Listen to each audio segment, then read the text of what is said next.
जोहार साथियों, रमजान का पवित्र महीना भी चल रहा है और हमको लगता है कि और चंद दिनों के बाद ही फिर खुशी का पर्व ईद आएगा। इस बीच में विगत 21, 22 और 23 तारीख आरएसएस का जो सबसे बड़ा कमेटी होता है, हम लोग सबको जानते हैं, वो उनका अखिल भारतीय प्रतिनिधि सभा होता है, जहां वार्षिक प्रतिवेदन भी प्रस्तुत किया जाता है और आगामी दिनों के कार्यक्रम भी तय। हमको याद है कि 2020 में प्रतिनिधि सभा में ये घोषणा हुई थी कि 2025 चूंकि शतवर्ष होगा आरएसएस का, तो वो वर्ष पूरी तरह से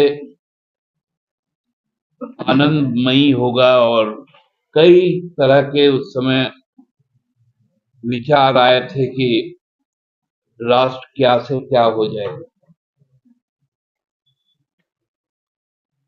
लेकिन इस जो प्रतिनिधि सभा हुआ उसमें बातें समझ में आई कि हम लोग इसका सेलिब्रेशन नहीं करेंगे। 100 वर्ष का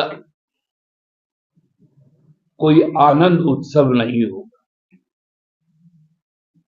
ये वर्ष आरएसएस का एक्सटेंशन का वर्ष होगा, उसके फैलाव का वर्ष।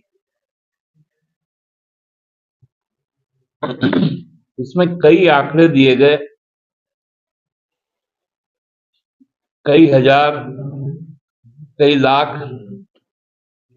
शाखाओं का और वर्ग संगठन के कामकाज का ब्यौरा दिया गया, जिसमें सबसे ज्यादा शाखाएं दक्षिण भारत के हिस्से में ही आई और संचालित भी हो रही।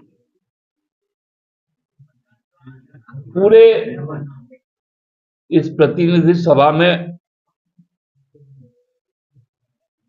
आदरणीय मोहन भागवत जी भी थे, उनके जनरल सेक्रेटरी, जिसको क्या बोलते हैं, उन लोग का नाम कुछ है, जो होसबोले जी हैं, वो भी थे। भारतीय जनता पार्टी के वर्तमान में जो राष्ट्रीय अध्यक्ष है, केंद्रीय मंत्री भी हैं, जेपी नड्डा साहब भी थे। भारतीय जनता पार्टी के जो राष्ट्रीय संगठन महामंत्री हैं, बीएल संतोष जी भी थे। सबने 3 दिन तक बड़ा गहन विचार विमर्श किया और विचार विमर्श के बाद जो निष्कर्ष पहुंचा, जिसकी आधिकारिक घोषणा की गई, उसमें 2 बातें बहुत प्रमुख हैं। एक है मणिपुर। आरएसएस यह मानती है कि विगत 20 महीनों से मणिपुर जल रहा है और आगामी कई वर्ष लगेंगे मणिपुर में हालात सुधरने। ये हमारा ऑब्जर्वेशन नहीं, ये भारतीय जनता पार्टी के जो मातृ संगठन, जिनके कोख से भारतीय जनता पार्टी का जन्म हुआ है, वो संगठन मानती है कि 20 महीनों से मणिपुर जल रहा है। सरकार क्या कर रही है, इस विषय में जब उनसे पूछा गया,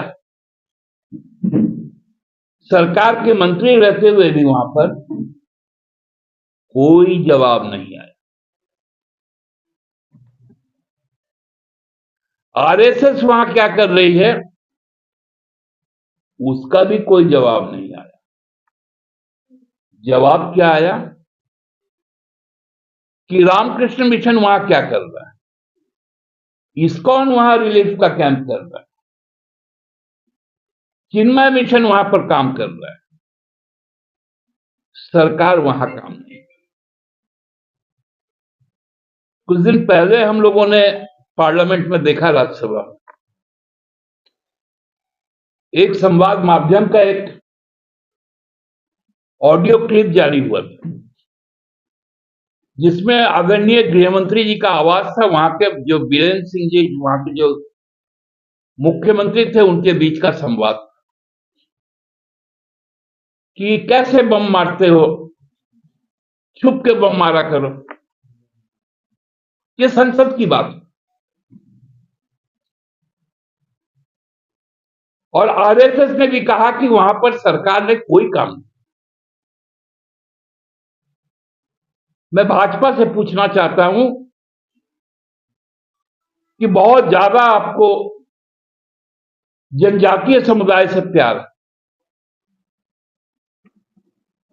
तो नॉर्थ ईस्ट में जहां 100% जनजाति बहुल के लोग हैं, उसको आपने क्यों उसकी अवहेलना की? ये बहुत बड़ा प्रश्न है और भारतीय जनता पार्टी को इसका उत्तर देना चाहिए।